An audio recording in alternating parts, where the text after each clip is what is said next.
After completing his PhD at the University of York, Jon has had several research positions looking at ultracold chemistry. He's now working in the Natural Sciences Department at the University of Kent, and today he's going to be talking to you about how we can use STEM to defend the planet, which sounds rather exciting for me. So thank you very much. I'll hand over to you. Okay, yeah, thank you very much for the invitation to speak to you today. This is quite a broad topic, and I maybe should point out that actually my background is also in chemistry. I did a chemistry undergraduate in York, did an MChem and then a PhD in applied chemistry and laser spectroscopy. And I also had a keen interest in planetary science, which eventually led me through a postdoctoral position at Caltech in California to get into impact-related physics and chemistry. And so that's kind of how I got interested in this general area of using STEM to look at impacts. And in particular today, one of the things I'm going to be looking at is a kind of broad topic of how we might use engineering and science to actually try to defend against some of these impact events. So first, very nice basic question. Who can tell me what this is a picture of? Yeah? The moon. The moon, fabulous, absolutely right. This is the moon, and if we zoom in a little bit, I'm sure you're well aware that our moon is absolutely covered in impact craters. And so this, of course, is a result of many, many, many impacts throughout the moon's history with meteoroids. And so meteoroids are basically more or less lumps of rock that impact the moon and create all sorts of different sizes of craters. And this has been studied over very, very long periods of time, way back to people when first developed telescopes. And so cratering can actually tell you quite a lot about a particular body in our solar system.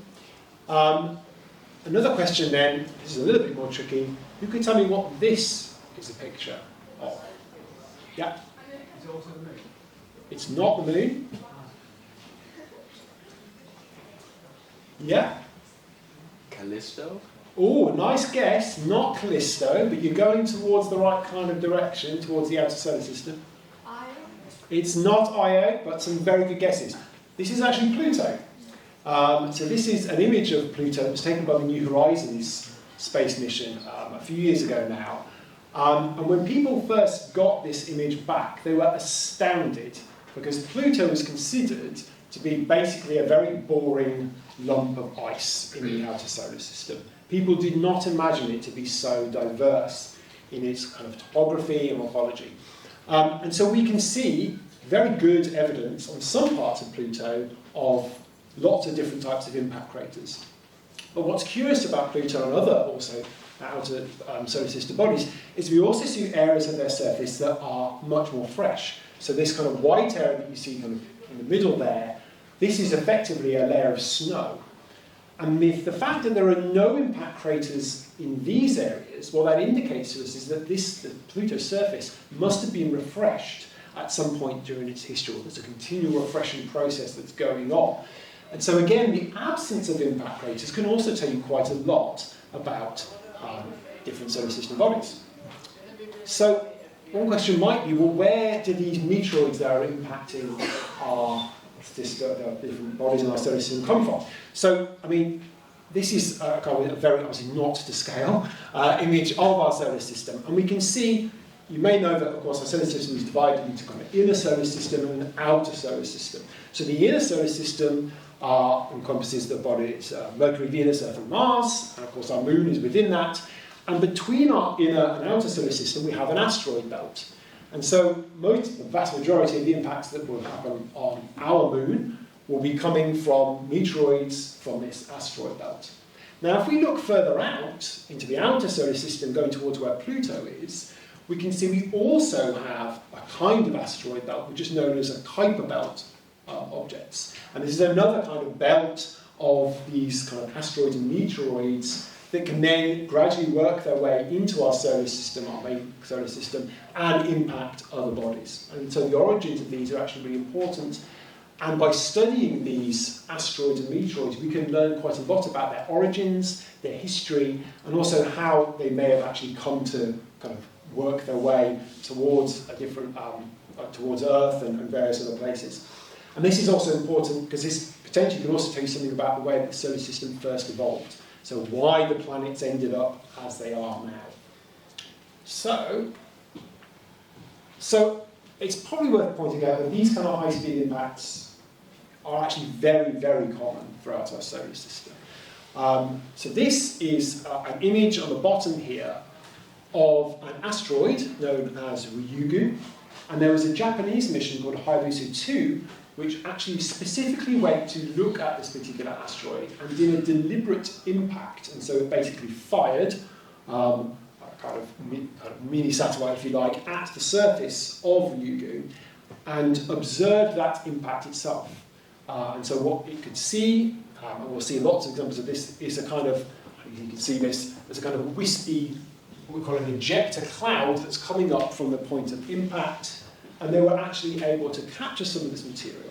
And so some of you may have heard recently in the news that there's been material that's been captured from Ryugu and has now been brought back to Earth for future study. And that actually happened very recently. So again, by studying these kind of deliberate impacts, that can tell us something about how these meteoroids, the kind of composition of them, and also, again, how kind of bumpy and photocomets they are, and then explain some of their shapes as well. So these kind of impact events that happen occur at very, very, very high speeds. So somewhere, depending upon where you're looking, between about 7 and 120,000 miles per hour. This is really fast. And so what we call this is the hypervelocity range. And so this is in excess of so-called ballistic impacts that you might get if you were firing a typical gun, for example, a firing range. This is another regime, and it's much faster. And we typically we don't really use units of miles per hour very much. We tend to use things like kilometres per second, because that's much more kind of indicative of more reasonable numbers for this kind of thing. So typically that's what I'm going to be using going on from here. And as I said, these impacts very often generate a large ejector plume, okay, this kind of plume of highly shocked material that emanates out. And actually, studying this ejector is also very important, and we'll see a good example of that later on. So, one of the things I'm kind of interested in looking at impacts is the actual processes that go on during the impact event itself. Because when you've got these very, very fast impacts, they impose a lot of kind of energy into the system in a very, very short space of time. And also, it's worth pointing out that, of course, when we're doing these on planetary bodies, we're generally going to be in a vacuum. And actually, that means that the behaviour is also going to be slightly different to what if you were doing it within an atmosphere. And so we can induce quite unique physical and chemical processes by actually looking at these very high-speed impacts. And one very kind of curious thing about these impacts is they can generate what's called an impact flash. So when we get these impacts, you get a big flash of light at the point of the actual impact itself. And actually by studying this impact flash, and I'll show you a bit more about this later, we can learn something about the actual thing that's been impacted and also potentially the thing that's done the impacting. So these are actually quite commonly observed on the moon. And so people have observed these using pretty much just bog standard telescopes if you happen to be very lucky and looking at the right place at the right time. And there's been even more recently attempts to actually try to study these impact flashes on the moon more regularly to try to categorise them and try to learn a bit more information about them.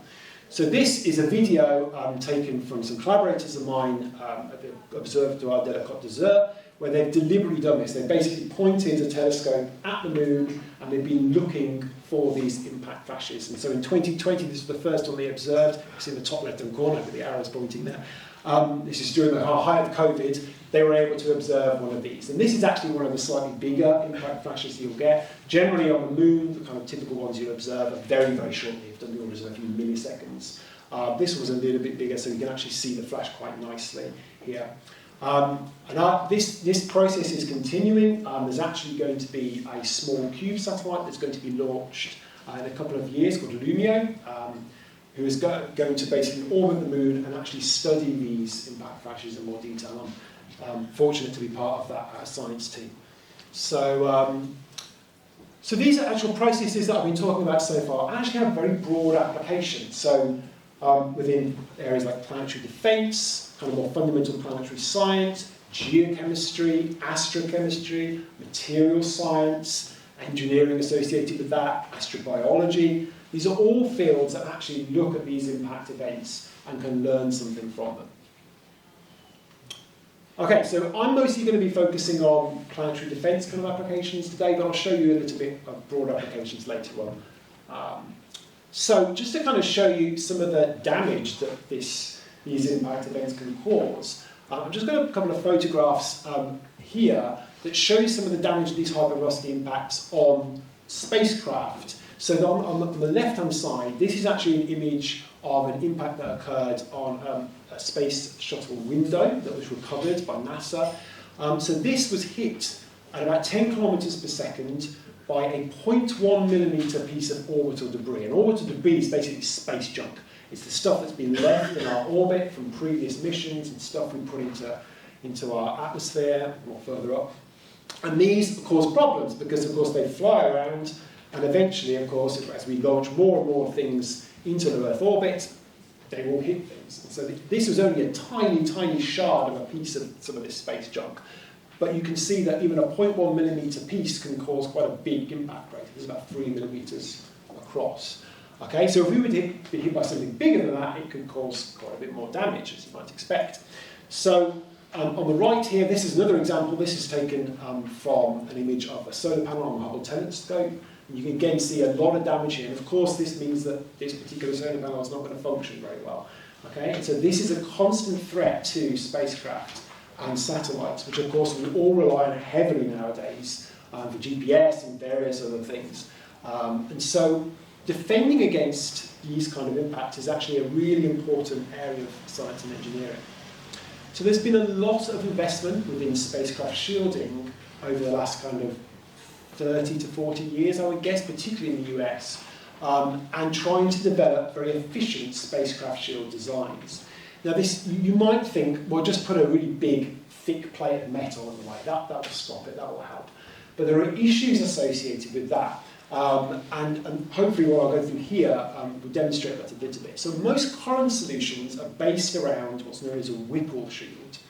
And this Whipple shield has multiple layers of some kind of shielding, often metals, that are separated by some basically gap or standoff distance between them. So if you look at the picture on the left-hand side, so that our ball on the top left, that's our meteoroid or orbital debris that's going to come and hit our spacecraft. And the top layer that we have is known as the bumper. And when our very high, fast-moving projectile impacts the top one, what happens is we generate ejector that flies back again, and it opens up this bumper shield, it penetrates through and generates this thing, this is the debris cloud. But the point is, by having this bumper, it's broken down our projectile into very small pieces. And so then the hope is, of course, that those small pieces, when they hit our kind of main shield, our rear wall, that's not going to cause too much damage. It's not going to be able to penetrate through that second wall. And it's because, of course, when we're impacting at very high velocities, even if we had a pretty thick bumper, we could still actually open that up relatively easily and create a lot of damage behind it. Now, the potential issue with this Whipple shield design is that even if you get this rear wall being impacted and it doesn't penetrate through, and we make lots of craters and holes, what we can still get is what's known as spall detaching from the backside. And the reason for this is because when we impact, our kind of debris cloud impacts that rear wall, we get a shock wave produced. And that shock wave moves through that material, and then when it gets to the back surface, it has to release. And so that release mechanism actually detaches pieces of metal. And of course, if we've got a very expensive instrument sitting behind that piece of metal, it's going to be damaged, probably beyond repair. So there's a lot of modern design trying to find efficient ways to kind of optimize this. And now I've just kind of a couple of examples on the right-hand side, or one example really, which is showing the kind of more multi-layered approach with this kind of layer in the middle here, using various different materials, various composites. Sometimes people are using kind of honeycomb 3D printed materials now to try to mitigate against this debris cloud causing so much detached spall and as much damage. If you're interested more about that, I can speak to you about it later. But this is one of the things that actually we do testing on in the lab that I'll show you later on. So, obviously, these meteoroids and also orbital debris can also actually enter the Earth's atmosphere. And so you might say, well, why do they not cause so much damage on Earth? Why are we not being completely bombarded? Now, of course, the reason is our atmosphere protects us against this. We have a relatively, in solar system terms, thick atmosphere. And so what happens is most of these pieces that are re-entering Earth will just get basically burnt up in our atmosphere. You get very strong shear forces acting against them, which basically heat them up, and they break up into very, very tiny pieces and effectively dissipate, so we don't see them. Now, there's a lot of work actually looking for these really, really tiny micro meteoroids, and a colleague at Kent who's actually been doing some work harvesting some of these micrometeoroids from different cathedral roofs. You might have seen news articles of people climbing Canterbury Cathedral, looking for these micrometeoroids, these kind of bits of space dust. That's possible, but of course those don't cause lots of damage. However, occasionally what we do get is a piece of a meteoroid typically that's big enough that it survives the entry through our atmosphere, and this is indicative of a big shooting star. And the most famous of these recently was the Jablinsk impact that happened in Russia. I think it was back in 2013, sorry. And this was a big enough chunk that actually survived. It actually broke up in our atmosphere, and it was visible for miles around, and actually caused quite a bit of damage. And this is just a quick YouTube video that's going to show you just some kind of, this is basically like home footage from various cameras that were dotted around the area. So we can see this big kind of shooting star, and it gets very, very, very bright as it burns up. And actually it's broken into lots of pieces, and then it eventually hits. And so in the next little clip, you'll see actually some of the sound, you'll be able to hear some of the damage.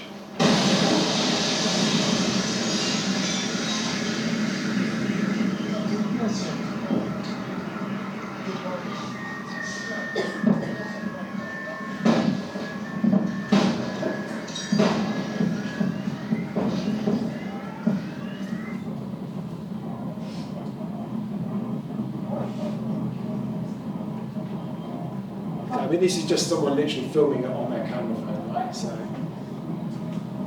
okay, I think you get the idea. But the point is, of course, this could be seen from a long, long, long way away. And as you've heard from the sound, it's caused a lot of damage. Lots of broken glass, lots of buildings damaged. So this particular event, this was about a 20-metre sized chunk that entered the Earth's atmosphere, and as I said, it broke up and caused quite a bit of damage. And these type of impacts typically happen around, on average, around 70 years or so. So there's lots of kind of ancient records, if you like, of going, lots of other similar-ish accounts of events that have happened. And in this particular case, this particular meteoroid broke up about 21 kilometres above the Earth's surface, and the impact area for all the different pieces that broke up was scattered about the size of New York City. So it was a big area that it affected. So there's a really great YouTube channel that I've kind of borrowed this from, that have actually simulated lots of different impact events, and they've done this one for the Jablinsk impact from the perspective of someone looking kind of down on Earth. So I'll show you a video of that, and I'll also then show you another example of a much bigger impact. So hopefully this will work. I think it's going. Okay, so here comes our fireball that's entering this atmosphere. And we can see there's a big plume of kind of dusty material that's coming from behind, which of course gets dissipated in the atmosphere. And at a certain point it then breaks up. It's got to the point where the forces have become too strong and it's broken up, and then it impacts, and we get tremors and various things. And again, we get this kind of plume of material that's left within the atmosphere. And again, this was obviously detected as well. So what about something much bigger? What happens if something really big were to enter Earth's atmosphere? Luckily, this doesn't happen very often. The best or most known example of this was the very large impact that we think wiped out the dinosaurs.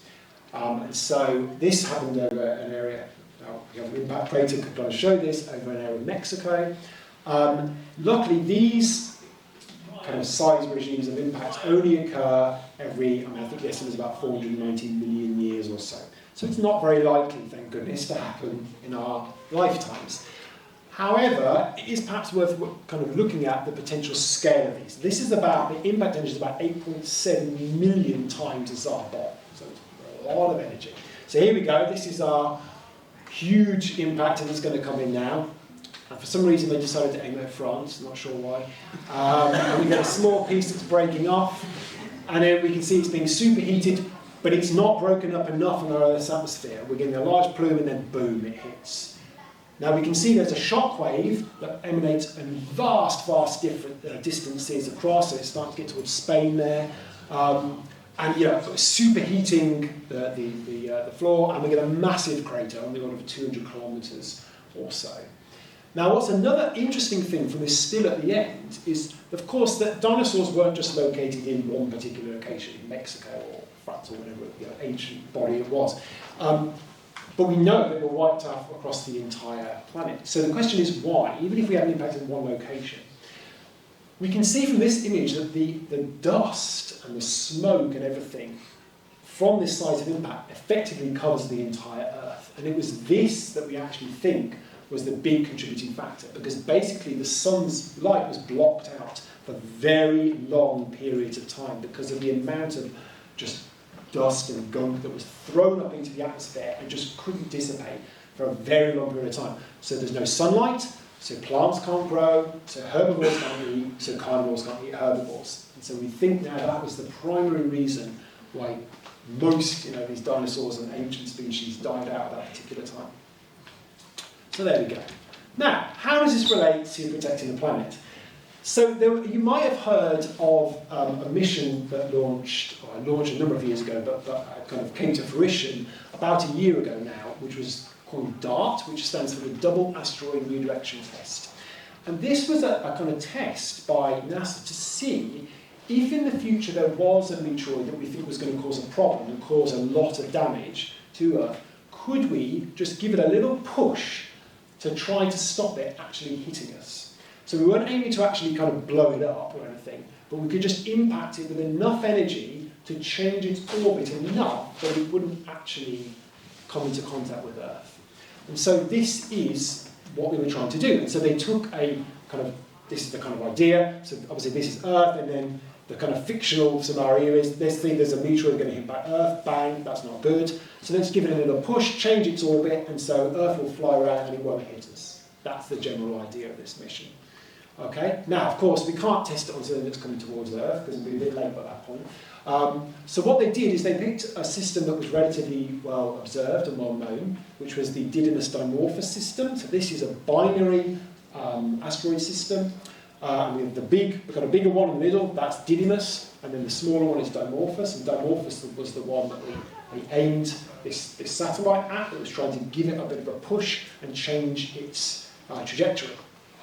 So again, this is the idea. So there's Dimorphos flying around at Didymos, and then we're going to send in our satellite, and it's going to impact our surface of Dimorphos, and it's going to give it a bit of a, and it doesn't look very impressive here, but it's going to give it a bit of a push, okay? And we can see there's a bit of a flash of light and some ejecta that comes out as well, just like I showed you earlier. So this is kind of just giving you a little bit of, again, a schematic of the kind of idea. So we're trying to change that orbit. And so on the right, this video is showing you, this is actually it was a live feed from a video camera on board that satellite that was impacting Dimorphos. And so we can see it getting closer and closer and closer and closer and closer. And then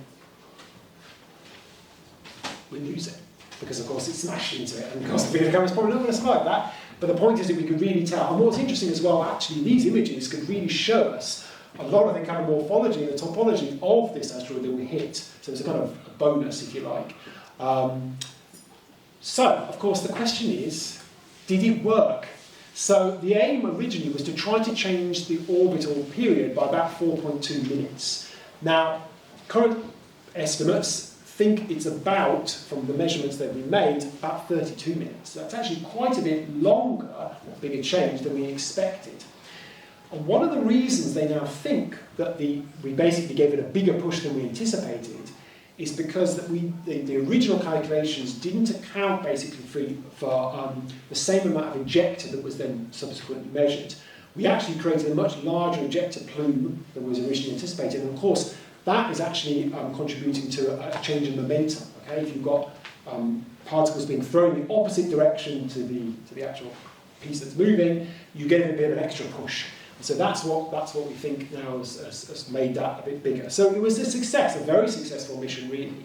And so this is actually probably the start of a number of missions that are going to look into doing these kinds of tests more regularly. Now, it's worth pointing out that this was also observed by lots of other telescopes. There was a telescope in Hawaii that we were able to see this really nicely, and you can really see the plume of material that emanates out from Dimorphos. And the Hubble telescope, on the bottom of the James Webb telescope, I'm sure you've heard of, also took images of the flash within using different wavelengths of light, so infrared and visible light, to kind of look, and you can see they're actually slightly different depending on what frequency of light you're looking in. And there's also going to be a follow-up mission, which is known as HERA. It's going to look at the impact crater that was created on Dimorphos a bit more closely and try to learn a bit more about the specifics of the impact event itself, so that can inform future missions and help us to learn more about if we did need to redirect a real meteoroid that was heading for Earth, how we could do that most efficiently. Okay, so then in the last little bit of the talk, I just thought I'd talk a little bit about some of the work that we do at Kent to try to replicate these kinds of impacts, but on a laboratory scale. Now, of course, there's vast differences between a meteoroid that's the size of a room in comparison to very small things that we can do in the laboratory. However, there is value to doing this, and we can learn quite a lot about those fundamental processes that I talked about earlier on. So this image on the right side is a light gas gun that we have in the Ingram building at the University of Kent. This is something we've used for many, many different projects across the years, all sorts of different impacts, including things like spacecraft shielding applications.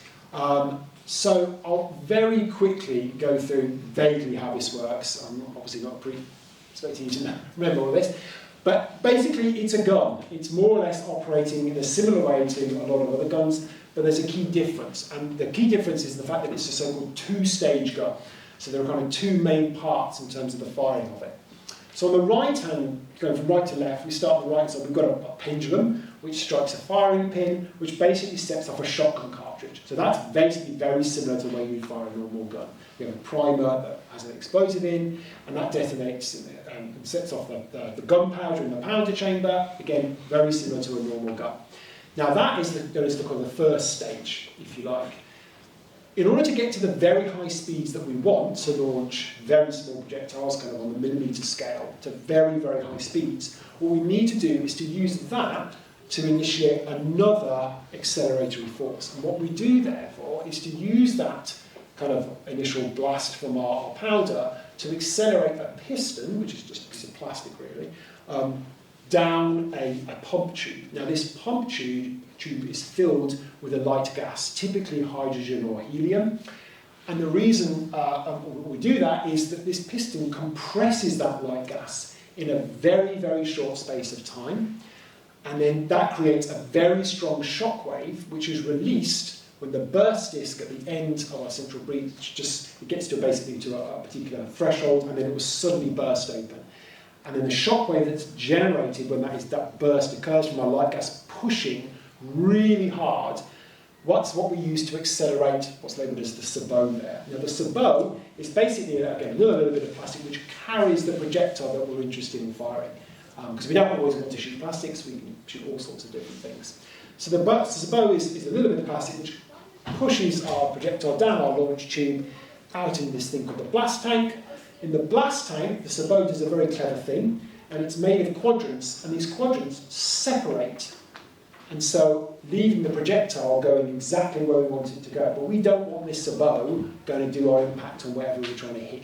Okay? So those separate and hit basically a piece of metal at the end of the blast tank, the exit aperture, and that just leaves our projectile that we're interested in flying down our time of flight tube, We have some lasers there, laser curtains basically, that we can use to figure out how fast that projectile is flying.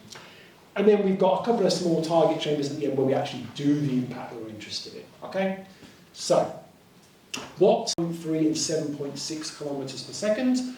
That's not bad. There are some guns elsewhere that can shoot a little bit faster than that, but it's pretty good. Funnily enough, actually, we've recently been trying to shoot slower for a weird project, which is slightly, kind of counterintuitive, but there are good reasons for that. Projectiles, we've shot all sorts of different things. We can shoot things as kind of buckshot, which basically like spraying very small particles. We can shoot single spheres, just like kind of small cylindrical or spherical bullets. And these can be made of all sorts of different things: metals, minerals, organic material, ices we've shot in the past. I still believe I think we're the only gun currently that can shoot ices. We have a special technique for that. And we can also use any type of target. So these could be kind of just metal plates if we're looking at shielding applications, but it could also be things like granular solids, liquids, other things. Again, hot or cold things as well. We also actually have a vertical gun now that can shoot directly down onto targets, slightly slower. That's useful for liquids. So, just to show you some examples, this is an example of a 1mm stainless steel impactor on an asteroid simulant block. So people have developed simulant materials for these meteoroids and asteroids now. They've made these blocks, and we fired a small steel projectile at it about 2 kilometers per second. So this is going to be a video. It's going to be very fast, but there's a kind of frame by frame later. Okay, so there you go. That was very fast. But this is slightly more slowed down. So we can see that initially there's a very big flash of light, and then we can start to see hot molten material emanating outwards. Okay, that was a bit harder to see, but I wanted to show you because there was an asteroid one, and we've been talking about asteroids. This is one that's a bit easier to see. So this is when we actually put some additional lights in our chamber and shone this. I should have pointed out, of course, this is all done in the vacuum, so this is not under atmosphere. So again, simulating the kind of outer space environment, or as close as we can. This is actually shooting a block of dry ice, so CO2 ice, with a 3mm aluminium projectile about 5 kilometers per second. And hopefully this is a bit clearer. Again, oh, that's not worked. Try and press the play button.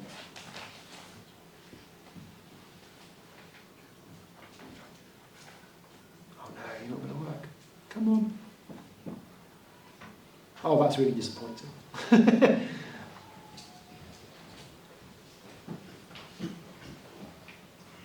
Oh, darn. Well, never mind. That's okay. You can imagine. It was similar to the last one, but you could basically see a lot more ejector being thrown out. And also, the images at the bottom are just showing you what the impact flash looks like. So this, just to give you an idea about time scales, from the first to the second picture there, that's about 1.5 milliseconds. So it happens really fast. And then it also dissipates really quickly as well. We can also use things called photodiodes, which are basically little mini detectors that detect light, to actually look at this. And we did an experiment where we did use different filters to look at the different colours of the flash and look at how those change over time. And we saw some quite interesting behaviour with that.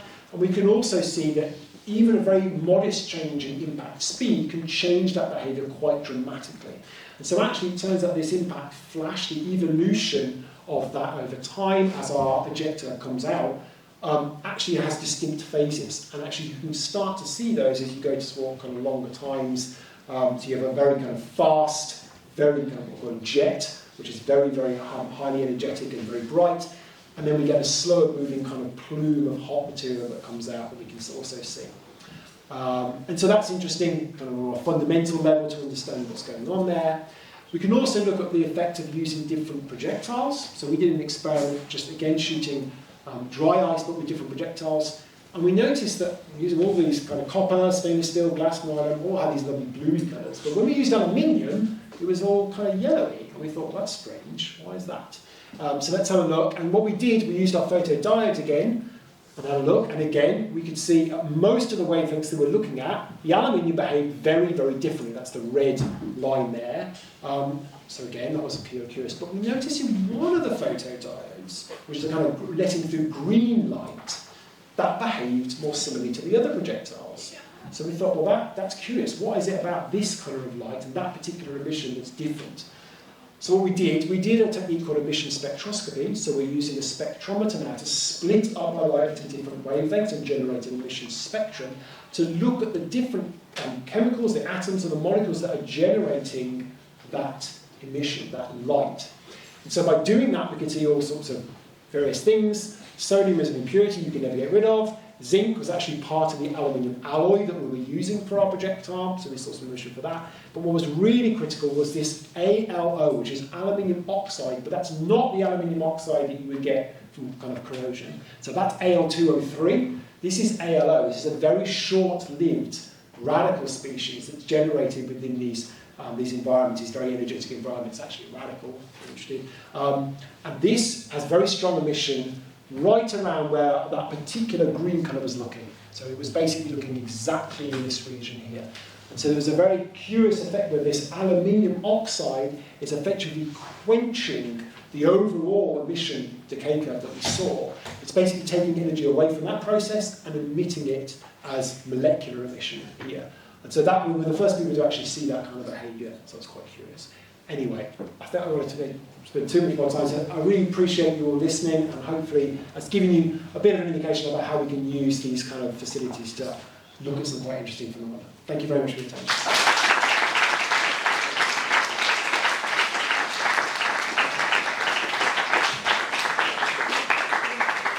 I'm very happy to answer any questions if anyone has any. Yeah. Coming back to the Whipple shield, what energy transfers would happen if a piece of debris was to hit where the standoff sits? Would that be a vulnerability in the Whipple shield system? Sorry, so you mean when it hits the first one, you get a piece that goes through? Is that if where the standoff, because there must be some sort of thing separating the layers. There must be, if it were to hit right on that thing. Oh, the kind of support structure. Yeah. So I mean, maybe it's worth pointing out that these are generally, the kind of things I showed you on much more scales of what would actually be applied on a smoking ship. Yes, you're right, there will be some kind of support structure. I think actually, because that's a more of a solid piece that would run through, you would, depending on how you hit it, you would get a shockwave that would propagate through that. And actually, yes, that could actually effectively cause some kind of additional spallation that could generate more material that could cause damage. You'd be pretty unlucky to get hit like that because of the way spacecrafts are designed, but it's an important point, and that's part of the design thing that goes into these things as well. It's also worth pointing out as well that the shock mechanics associated with these are really complicated, because in addition to the actual shockwave that moves through the material, you also get what's called a reflective shock that moves back again, and you can get interferences in those shocks which make everything even more complicated. But yeah, a good question. Yeah, support structures for those shields are also really important as well. Yeah. So some biologists think that astronauts introduce life onto Earth, but in terms of the impact, is that really disastrous to life? And is it possible for life to survive this kind of impact? Great question. So that's actually something that our lab has actually looked at. So we've done impacts, PhD student just finishing, who's done impacts looking at survivability of bacteria. We've also actually did some experiments where we actually fired live tardigrades in our gas gun. So in our projectile, we had basically a liquid which was housed that contained tardigrades, and we fired them in our gun to look at what peak shock pressures and temperatures they could withstand and still survive. It turns out there's probably a threshold around 1 kilometre per second where their numbers quite doing them enough that it wouldn't survive long term. But yeah, that's a great question. That's something that's been looked at a lot. And it's a complicated factor because, of course, tardigrades are known to be one of the hardiest organisms that is known to man, if you like. You know that they can exist in the vacuum of space, for example, and they can kind of survive very extreme temperatures as well on Earth. But the question is, can it actually survive that kind of shock that moves through? And I think there's a kind of threshold at which they probably would survive. So in terms of a meteoroid hitting Earth and transferring biological material that way, the speeds for kind of Earth impact are generally above that threshold that we saw in that study. But there's a lot more work to be done for kind of more simple biosignatures to actually survive impacts. And there's also a lot of studies done on other planets as well, like Mars, for example, trying to understand biosignatures. So I'll get into there. Great question. Okay. Thank you, everyone. If we could have a round of applause.